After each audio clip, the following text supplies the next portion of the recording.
Welcome to another deep dive. We've been getting a lot of questions about the link between diet and mental health. Yeah. And someone sent in this really fun outline called The Best Diet for Mental Health Spoiler. It's not celery sticks. Okay. So I thought, we'd dive into that today. Yeah, sounds good. All right, I so... think what's clever about this is how it uses humor Oh, yeah. to address what can be a pretty serious topic, right? Like food and mental health. Yeah, definitely. And it jumps right into kind of poking fun at all these fad diets. Mm-hmm. The ones that claim to be the cure-all Right, right. for everything. Like, remember the banana-only diet? Oh, yeah, the banana-only diet. For happiness. Oh, gosh. It's just like a funny way to point out how extreme some of these approaches are. Absolutely. And I love that they're highlighting Yeah. that, depriving ourselves can actually trigger stress and anxiety. Well, and that's the opposite of what we're aiming for, right? Exactly. Like in shooting ourselves in the foot. So speaking of things that are good for us, the source calls these the key ingredients for a good mental health diet. Yeah. Laughter, sleep, and self-kindness. I like it. What do you think about that? I mean, those aren't just feel-good suggestions, right? Right. Those are backed by science, like laughter, for example. Oh, yeah. It's not just about having a good time. It actually triggers the release of endorphins. Oh, wow. Our natural mood boosters. It's like a natural antidepressant. It really is. Like, even a little chuckle can shift our perspective. I love that. And they even threw in a joke Oh, good. to illustrate the point. All right, let's hear it. Why did the Scarecrow win an award? Hmm.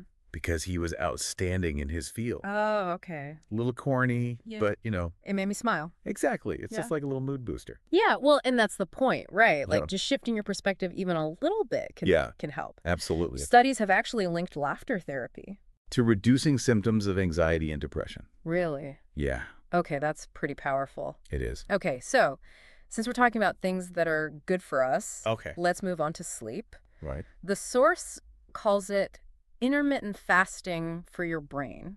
Okay. What do you think about that? I love that. Right. It's a great analogy. I know, it's so clever. For those who are unfamiliar with intermittent fasting, Right. it's essentially cycling between periods of eating and not eating. Right. So when we apply that to sleep, it means giving our brains a break Yeah. from constant stimulation. Okay. So during sleep, our brain can clear out toxins, consolidate memories, which is crucial for emotional balance. So good sleep equals Happier. a happier, healthier you. That's it. Got it. Mm. All right, and then there's self-kindness, Go on. which I think this source really emphasizes. They even encourage us to have that pizza slice without guilt. I love that. What do you think about that? It's so crucial because it ties into this bigger picture of restrictive diets often backfiring. Oh, yeah. Right. So they create this cycle of restriction and guilt, which can really damage our relationship with food and our bodies. It's like they're saying, hey, it's okay to enjoy things in moderation, treat yourself with kindness. Absolutely. Which, let's be honest, we could all use a reminder of sometimes. Yeah, for sure. Now, okay, brace yourself for this. Okay. Because the source outlines a Mind Snacks mental health diet plan. Okay. And it's hilarious. Color me intrigued. All right, so for breakfast, we have a bowl of positive affirmations with a side of procrastination. I love it. What do you think? It's such a perfect blend of like self-encouragement Mm-hmm. and, let's be real, a dash of how life actually goes sometimes. Absolutely. We all procrastinate. It's human. Exactly. And then for lunch, we've got a social connection sandwich Right. described as awkwardly texting a friend you haven't seen in months. Oh, that's so spot on. It's funny because it's true, Yeah.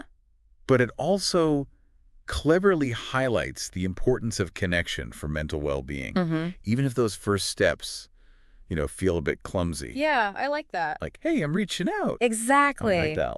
And to round out the day, we have the stress management platter for dinner. Okay.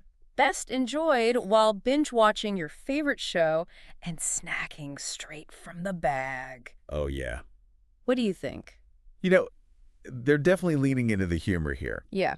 but there's a valid point underneath, right? Right. Healthy stress management is crucial. Absolutely. Sometimes we need to unwind, disconnect, Yeah. and just enjoy ourselves. Without overthinking it. Without I mean, overthinking. it's all about finding that sweet spot, right? Yeah. Now, the source material also includes a listener question. I That's thought it was really interesting. All right, what is it? What do you think about a strict clean eating diet for mental health. So what are your initial thoughts on that? Well, I think that's a great question because it reflects this really common belief that clean eating is automatically the healthiest route. But as we've been discussing, and overly restrictive diets can actually do more harm than good.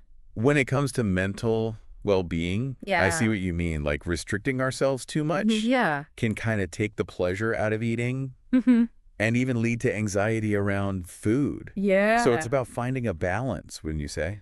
Absolutely. And it's important to remember that there's no one-size-fits-all approach. Right. What works for one person might not work for another. And this source actually presents like a little debate on the topic. Oh, okay. Which I thought was interesting. Yeah, I like that. Instead of just like giving a definitive answer, right, they're really encouraging the listener to think critically about it. So they touch on those potential downsides of being too restrictive, but they also acknowledge that for some people, clean eating might provide a sense of structure and control that they find beneficial. It all comes down to figuring out what works best for you as an individual. Yeah. Right? There might be some trial and error involved in that journey. For sure. And the key is to kind of approach diet with a sense of balance and mindfulness. Right. Rather than getting caught up in these rigid rules. I agree.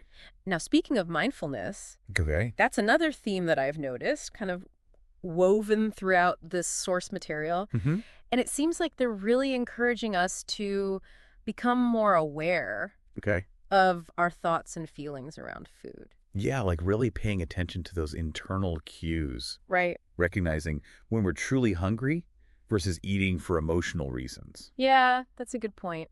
Just developing a deeper understanding of our relationship with food. So it's not just about what we're eating, but it's about our mindset and how we're approaching meal times. Exactly. I'm really impressed with how this source material is weaving together humor. Yeah. Practical advice and thought-provoking questions. Me too. I think they've managed to create something that's both informative and entertaining and making a potentially complex topic, feel really accessible. Right, and engaging. Yeah. Now, before we move on to our final thoughts, I want to pause for a moment and ask you, what has resonated with you the most from our deep dive so far? I think what stands out to me is this emphasis on self-compassion. Yeah. It's something we hear often in the context of mental health, but they're really applying it to our eating habits as well and reminding us that it's okay to be kind to ourselves, enjoy food without guilt, and prioritize our mental well-being alongside our physical health. That's beautifully said. And it really captures the essence of this whole episode outline, right? It's not about striving for the perfect diet. Right. It's about cultivating a healthy and joyful relationship with food. And with ourselves. We've done a deep dive into a lot of aspects of this Mind Snacks episode outline. And I feel like there's still some gems we haven't even touched on yet. Would you be open to exploring a bit further? Absolutely. I'm always up for uncovering more insights. All right, great. Yeah. Well, in their outro, they shine a spotlight on the importance of laughter, sleep, and surprisingly, carbs for a happy brain. Okay. What do you think about that? I think it's a fantastic reminder that joy and indulgence aren't the enemies of mental health. Right. In fact, they can be crucial ingredients for a balanced and fulfilling life. It's not about denying ourselves pleasure. It's about finding healthy ways to incorporate it. Yeah, I like that. So they're not saying go crazy. Right. But everything in moderation. Exactly. Right. And they end with just a wonderful call to action. Okay. Urging listeners to treat themselves to a laugh. Maybe even a slice of pizza.